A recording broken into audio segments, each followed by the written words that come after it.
আসসালামু আলাইকুম রহমতুল্লাহি ওবরকাতুহ।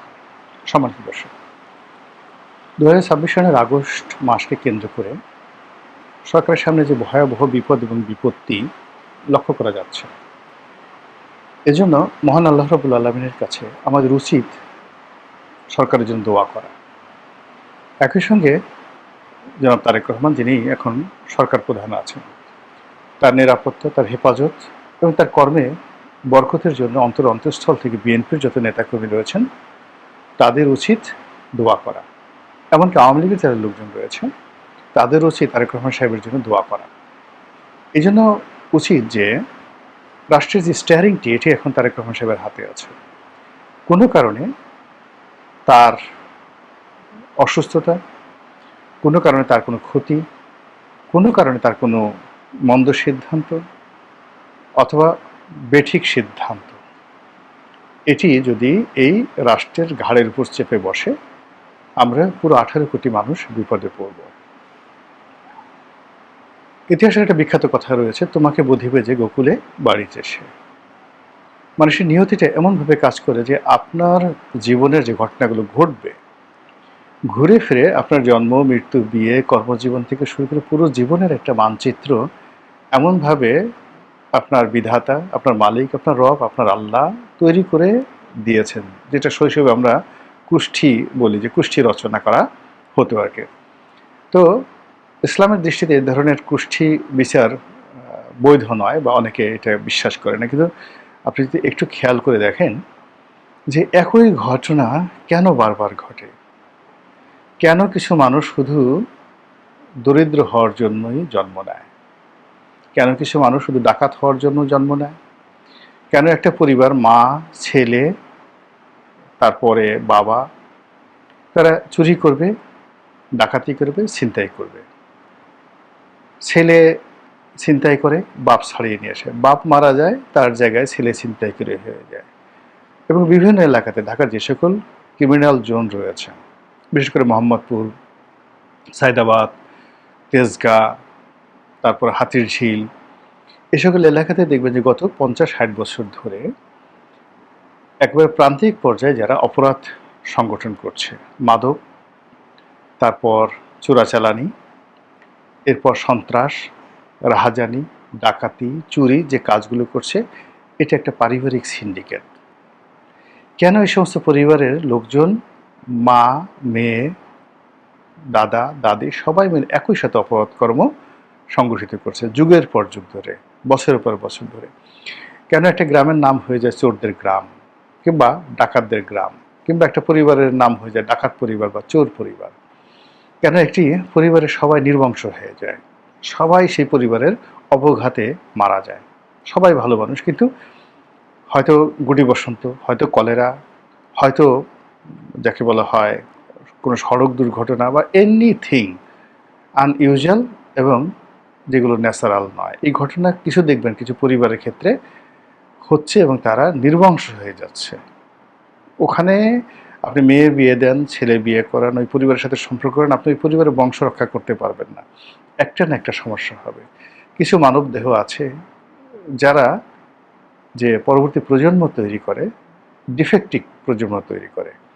কিছু পরিবার আছে অভিশপ্ত, তারা যে কাজগুলি করুক না কেন, আপনি তাদেরকে একেবারে কাবা শরীফে নিয়ে যান, সারাক্ষণ জমজমের পানি দিয়ে তাদেরকে ধৌত করেন, কিন্তু দেখবেন যে ওর ভিতর থেকে শুধু আবু জাহেল বের হবে, ওখান থেকে শুধুমাত্র আবু লাহাব বের হবে। আপনি কোনো অবস্থাতেই একেবারে উমর ইবনুল খাত্তাব বের করতে পারবেন। দেয়ার আর সাম ফ্যামিলিজ, দেয়ার আর সাম ম্যান।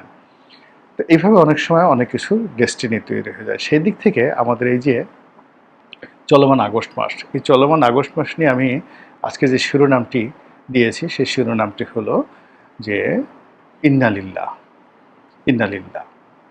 তো কোনো বিপদে পড়লে, কোনো আনএক্সপেক্টেড কোনো ঘটনা ঘটলে আমরা সাধারণত বলি ইন্না লিল্লাহে ওয়া ইন্না ইলাইহে রাজিউন, পবিত্র কালামের একটি যাকে বলা হয় আয়াত।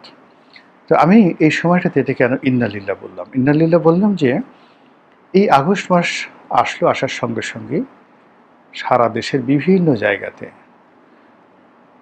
সেখানে বোমা পাওয়া যাচ্ছে, জঙ্গিদের তৎপরতা বেড়ে যাচ্ছে, যেগুলো আমরা শুনতে পাচ্ছি, দেশি গোয়েন্দা সংস্থাগুলো, বিদেশি গোয়েন্দা সংস্থাগুলো, তারা এই যে দেশে যে হঠাৎ করে জঙ্গি তৎপরতা বেড়ে যাচ্ছে, জঙ্গিরা সংগঠিত হতে যাচ্ছে এবং যে কোনো দুর্ঘটনা ঘটার জন্য তারা এই আগস্ট মাসটিকে বেছে নিয়েছে এবং এর সঙ্গে কোনো কোনো রাজনৈতিক দলের সম্পৃক্ততা থাকতে পারে, এই রকম তথ্য সরকারের স্পর্শকাতর মন্ত্রণালয়গুলো, বিভাগগুলোতে লেনদেন হচ্ছে এবং এই বিষয়গুলো বলার জন্য আমেরিকা থেকে দলে দলে এক্সপার্ট আসছে, ভারত থেকে লোকজন আসছে বলে আমরা শুনতে পাচ্ছি। এমনকি পাকিস্তান সরকারের যারা কর্তা ব্যক্তি আছে তারাও সরকারকে কিন্তু এই সময়টাকে সতর্ক করছে। এগুলো যখন লেনাদেনা হচ্ছে আগস্ট মাসের 1 তারিখ না, ঠিক জুন জুলাই থেকে এই ধরনের কথাবার্তা হচ্ছে, এই নতুন সরকারকে সবাই আসলে সহযোগিতা করতে চাচ্ছে। ঠিক সেই সময়টাতে বরিশাল জেলা জজ আদালতের বাইরে অজ্ঞাতনামা এক সন্ত্রাসী, সে একটি বোমা, ভয়ঙ্কর একটি বোমার বিস্ফোরণ ঘটিয়ে সেখান থেকে সে নিরাপদে পালিয়ে চলে গেল। তো এই আগস্ট মাসের এই যে ঘটনাটা ঘটলো, এই আগস্ট মাসের দুটো ঘটনা, অর্থাৎ আগস্ট মাসের 17 তারিখে সারা দেশের 64টা জেলার বিচার অঙ্গনে একই সঙ্গে এই বিএনপি জমানাতে বোমা হামলা হয়েছিল এবং একজন বিচারক একেবারে এজলাসে মারা গিয়েছিলেন, সেই কাহিনী আমরা জানি। এখন বিএনপি জমানাতে কেন আবার সেই আগস্ট মাস, সেই বোমা হামলা, সেই বিচারাঙ্গনে একই ঘটনা কেন ঘটছে, কারা ঘটাচ্ছে? বিএনপি তো ওই সময়টা তো তদন্ত করেছে এবং ওই যে বিচারাঙ্গনে যে বোমা হামলা হয়েছে এটা তো আওয়ামী লীগ করেনি, এটা জাসদ করেনি, এমনকি সেটা জামাতে করেনি। তো যারা করেছিল সেটা তো বিএনপি আসলে নির্মূল করতে পারেনি, বরং সেটা আরও বেড়ে যাচ্ছে। এই গেল এক। 2 নম্বর হলো যে 17 আগস্টে বিচারাঙ্গনে হামলা হলো আগের সরকারের, আবার 21শে আগস্টের গ্রেনেড হামলা হলো এবং সেই গ্রেনেড হামলাতে বিভিন্ন জঙ্গি গোষ্ঠী ছিল, মানে তারপরে নানা রকম বিএনপি বলার চেষ্টা করেছে, এফবিআই সেখানে তদন্ত করেছে, কিন্তু ওটার এখনো পর্যন্ত সুরাহা হয়নি। আওয়ামী লীগ ক্ষমতায় এসে বারবার বলার চেষ্টা করেছে এটা বিএনপি রাষ্ট্রীয় মদতে করেছে, ডিজিএফআইকে দিয়ে, তৎকালীন অনুগত ডিজিএফআইকে দিয়ে এই কাজগুলো করেছে আওয়ামী লীগ সভানেত্রী শেখ হাসিনাকে মেরে ফেলার জন্য। আর এজন্য আওয়ামী লীগ জমানাতে পুরো সময়টাতে এই কাজে যারা সম্পৃক্ত ছিল বলে আওয়ামী লীগ সন্দেহ করছে তাদেরকে নানাভাবে বিচারাঙ্গনের মাধ্যমে সাজা দেওয়ার ব্যাপারে তারা একেবারে চূড়ান্ত সব কিছু করে ফেলেছিল, যেটি এখন আবার এই সরকার ক্ষমতা এসে সব উলটপালট হয়ে গেছে। কিন্তু এই যে বিএনপির যে মনোভাব 21শে আগস্টের গ্রেনেড হামলা সম্পর্কে, যে এই কাণ্ড ঘটাইছে আওয়ামী লীগ, এই কাণ্ড ঘটিয়েছে আওয়ামী লীগ এবং শেখ হাসিনার ভ্যানিটি ব্যাগের মধ্যে তার সেই বোমার যাকে বলা হয় সুইচ ছিল, এটা বিএনপির লোকজন পার্লামেন্টে দাঁড়িয়ে বলছে। আবার আওয়ামী লীগের লোকজন বলছে যে না, শেখ হাসিনাকে মেরে ফেলার জন্য একেবারে সরাসরি রাষ্ট্রীয় হুকুমে সরকারের কর্তা ব্যক্তিরা, স্পর্শকাতর কর্তা ব্যক্তিরা এই ঘটনাটা ঘটিয়েছে। তাহলে দেখুন, মানে পরস্পর বিরোধী দুটো রাজনৈতিক শক্তি পাওয়ার 21শে আগস্টে গ্রেনেড হামলা নিয়ে কি কথাবার্তা বলছে। কিন্তু ঘটনা হলো যাই হোক না কেন, 21শে আগস্ট গ্রেনেড হামলা হয়েছে, 17ই আগস্ট সারা দেশে বোমাবাজি হয়েছে এবং এই কাজের সঙ্গে যারাই জড়িত তারা সাধারণ মানুষ নয়। যদি শেখ হাসিনা ঘটিয়ে থাকে কিংবা আপনার বিএনপি ঘটিয়ে থাকে কিংবা ধরুন কোনো জঙ্গিবাদী গ্রুপ ঘটিয়ে থাকে, র ঘটিয়ে থাকে, সিআইএ ঘটিয়ে থাকে, আইএসআই ঘটিয়ে থাকে, আনসারুল্লাহ বাংলা টিম বা অন্য যে কোনো আমরা কিছু হইলেই যাদেরকে দায়ী করি তারা ঘটিয়ে থাকে, এই কাজগুলো যারা ঘটিয়েছে তারা ট্রেন আপ কমান্ডো ক্রিমিনাল। তারা কোনো মসজিদের ইমাম নন, বাইতুল মুকাররমের খতিব নন, তারা কোনো মন্দিরের পূজারী নন, তারা সাবেক রিটায়ার্ড কোনো সচিব নন বা রাজপথে বক্তব্য দিয়ে বেড়ান জনপ্রিয় কোনো রাজনৈতিক নেতা নন। এই কাজগুলো যারা করেছে তারা বাই বর্ন ক্রিমিনাল এবং সেই ক্রিমিনালদের সংখ্যা, ওই যে বললাম যে এক ক্রিমিনাল আর এক ক্রিমিনালকে পয়দা করে, বক্তব্য শুরুতে বললাম যে অপরাধ এমন একটা ব্যাপার যেটার একটা সিন্ডিকেশন থাকতে হয়, এটার একটা গ্যাং থাকতে হয়, অপরাধীদের মধ্যে একটা রক্তের মিল থাকতে হয়, একটা জেনেটিক ইঞ্জিনিয়ারিং থাকতে হয়। বাপ অপরাধ করেছে ছেলে অপরাধ করবে, ছেলে অপরাধ করেছে মা অপরাধ করবে, মা মানে তার জরায়ুটাই খারাপ, মানে মা খারাপ হলে ছেলে সন্তান খারাপ হবেই। চরিত্রহীন মা, মদখোর মা, গাঁজাখোর, তারপর শেষে ফেন্সিডিল খোর, চোরাকারবারি করে। এখন তার গর্ভ থেকে আপনি মানে কোন অবস্থাতে অলি আল্লাহ বের হবে এটা আপনি আশা করেন কি করে? তো আপনি গিয়ে দেখবেন যে যে সমস্ত জায়গাতে পরিবারগুলোতে খুব ক্রিমিনাল এরকম ছেলে মেয়ে হয়, সেখানে বাবাও খারাপ, মাও খারাপ, পরিবারের এনভায়রনমেন্টটাই খারাপ। তো ওই যে ঘটনাগুলো যখন ঘটেছে, সেটা আওয়ামী লীগ জামানাতে ঘটুক, বিএনপি জামানাতে ঘটুক, এই ধরনের জঙ্গিবাদী যে ঘটনাগুলো ঘটেছে, আমরা কিন্তু সাইকোলজিক্যালি লাইক ওয়েস্ট, পশ্চিমা দেশের মতো আমরা সেই সকল সমস্যা সমাধান করার জন্য ফিজিক্যাল, মেন্টাল, বায়োলজিক্যাল এবং সাইকোলজিক্যাল কোনো মেজার্স আমরা গ্রহণ করিনি। আমরা শুধুমাত্র একে অপরকে দায়ী করেছি, ব্লেম করেছি, খিস্তি খাওয়ার করেছি এবং লোক দেখানো কিছু পদক্ষেপ আমরা গ্রহণ করেছি। আলটিমেটলি সেটা যারা এই প্রকৃত অপরাধী তাদের একটা পশম স্পর্শ করা যায়নি, তারা ব্রিডিং করেছে, তারা বংশবৃদ্ধি করেছে। আগে যেখানে 10 জন সন্ত্রাসী ছিল, এখন সেখানে 100 জন হয়ে গেছে। আগে যেখানে বোমা মারার জন্য এই ধরনের টেকনিক্যাল লোকজন 10 জন ছিল, এখন সেটা 100 জন হয়ে গেছে।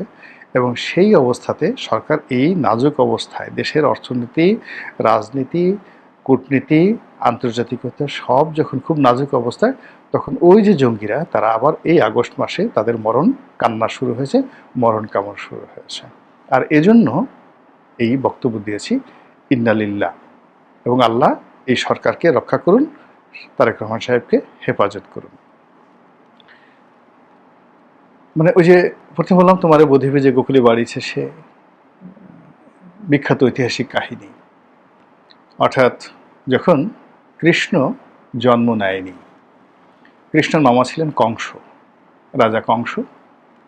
তো এই যে আমরা কংস মামা বলি, সেই কংস মামা, তো কংস মামা সবসময় গ্রহ নক্ষত্র বিচার করে চলেন, ভবিষ্যৎ জানেন, এবং তার রাজ দরবার ভরা শুধু জ্যোতিষী। জ্যোতিষীদের জিজ্ঞাসা করলেন আমার মৃত্যু কিভাবে হবে?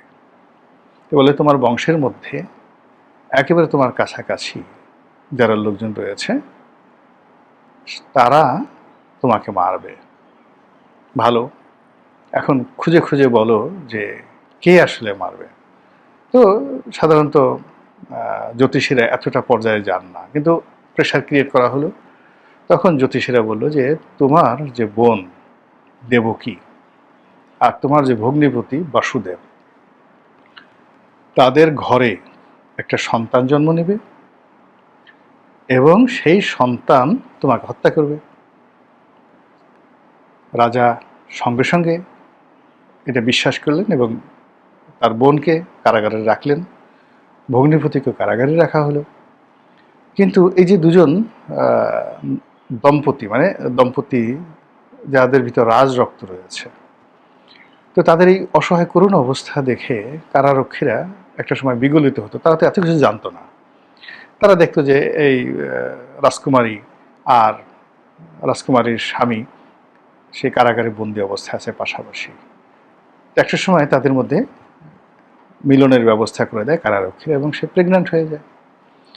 এখন তো যিনি চিফ কারারক্ষী, আইজি প্রিজন, তিনি ভারী বিপদে পড়ে গেলেন। কোনো অবস্থায় এটা যদি বাদশাহ জানা যায় তার জীবন চলে যাবে। আর এটা যদি কারাগারের মধ্যে যদি এই বাচ্চা হয় তাহলে কি হবে? সে তখন করলো কি, এই খবর তার রইল না। কারাগার ধরেন কাশিমপুর কারাগারে কি আছে এটা তো তারেক রহমান সাহেবের জানার কথা না, বা আওয়ামী লীগের কোন নেতা বা কোন নেত্রী কারাগারের মধ্যে আছেন, কোন কারারক্ষী তার সাথে খারাপ কি আচরণ করছে, এটা তো আসলে সম্ভব না তারেক রহমান সাহেবের কাছে। তো কংস ঘুমাচ্ছেন, এদিকে বোন প্রেগন্যান্ট হয়ে গেছে, বাচ্চাও হয়ে গেছে, আর আইজি প্রিজন যিনি আছেন তিনি সেই বাচ্চাকে নিয়ে কারাগারের বাইরে গোকুলে, অর্থাৎ একটা গোয়ালার ঘরে তাকে লালন পালনের দায়িত্ব দিলেন। এবং তখন বিশ্বাস করতো যে রাজরক্ত যদি ঝরে, মাটিতে ঝরে বা কেউ মারে, তাহলে তার 14 গোষ্ঠী জাহান্নামে যাবে, নরকে যাবে। তো এইভাবে যখন চলতে থাকলো, অনেক দিন চলে গেল। হঠাৎ করে কংসের মনে হইলো আরে বহু বছর হয়ে গেল, তার বোন তার ভগ্নিপতি তো জেলখানাতে রয়েছে, কই তো বাচ্চা কাচ্চা এখন হলো কি করে? তো সে জ্যোতির্বিদদেরকে জিজ্ঞাসা করলো যে কই তোমাদের ভবিষ্যৎবাণী কি হলো, কে আমাকে হত্যা করবে? বাচ্চাটার কাছে তো হইল না। তখন সে বলল, তোমারে বধিবে যে গোকুলে বাড়িছে সে, কাজ হয়ে গেছে এবং তুমি যার ভয় করছো সে বেড়ে উঠতেছে, কৃষ্ণ বেড়ে উঠছে। এই হলো কাহিনী, নিয়তির কাহিনী। তো সেই দিক থেকে এই যে সিমটমগুলো আসে, সেই সিমটমগুলো জানতে হবে, বুঝতে হবে। এই আগস্ট মাসেই কেন এই বোমা হামলা হবে? এই আগস্ট মাসে একটা দুটো না, সিরিজ অফ, মানে আওয়ামী লীগের জন্য যেভাবে এই আগস্ট মাসে তারা ক্ষমতা হারিয়েছে, আগস্ট মাসে বঙ্গবন্ধু মানে উপরে হামলা করে পুরো ফ্যামিলিটাকে নির্বংশ করে দেওয়া হয়েছে। আবার এই আগস্ট মাসে 21শে আগস্টের গ্রেনেড হামলা, 5ই আগস্টের ক্ষমতা হারানো, তারপরে 15ই আগস্টে এই যে পুরো ফ্যামিলির উপর যে গজব, এটা যেমন আগস্ট মাস আওয়ামী লীগের জন্য একটা বিরাট অভিশাপের মাস, কিন্তু বিএনপির জন্য এটা মধুচন্দ্রিমা নয়। বিএনপি কোনো অবস্থাতেই এই আগস্ট মাসে বিএনপির কোনো সুসংবাদ ঘটেনি। তাদের ক্ষমতা হারানো থেকে শুরু করে তাদের যত দুর্ভোগ দুর্দশা সব কিছু কিন্তু এই আগস্টকে কেন্দ্র করে ধুমায়িত হয়েছে। ইমিডিয়েটলি এর ইফেক্ট হয়নি, কিন্তু অতীতে যে ঘটনাগুলো ঘটেছে আপনি সেগুলো যদি মূল্যায়ন করে দেখবেন যে সেই ঘটনা বা দুর্ঘটনার ফল তারা পরবর্তীতে পেয়েছে এবং তার ফলে তাদেরকে কিন্তু ক্ষমতা হারাতে হয়েছে। তো সেই দিক থেকে 2026 সনের যে আলামত, আগস্ট মাসের যে আলামত, এই আলামতগুলো অতীতের মতো কেন আবার শুরু হলো এত দ্রুত? সরকার ক্ষমতা আসছে মাত্র 6 মাস, এটা তো 27 সনে হতে পারতো, 28 সনে হতে পারতো। তাহলে আমরা মনে করতাম যে প্রকৃতির ঠিক আছে একটা লীলা খেলা চলছে এখানে, কিন্তু প্রকৃতির লীলা খেলা কেন 6 মাসের মধ্যে ঘটছে? এখানে মনে হচ্ছে যে প্রকৃতি বোধহয় অধৈর্য হয়ে পড়েছে। প্রকৃতি বোধহয় তার লীলা খেলা খুব দ্রুত বাস্তবায়ন করার জন্য সে তার ক্রিয়াকর্ম শুরু করেছে। আর এজন্যই শুরুতে আমি বললাম ইন্না লিল্লাহ এবং দোয়া প্রার্থনা করলাম। আপনাদের যাদের দয়া হয়, ভালো মনে করেন, আপনারা দোয়া করুন।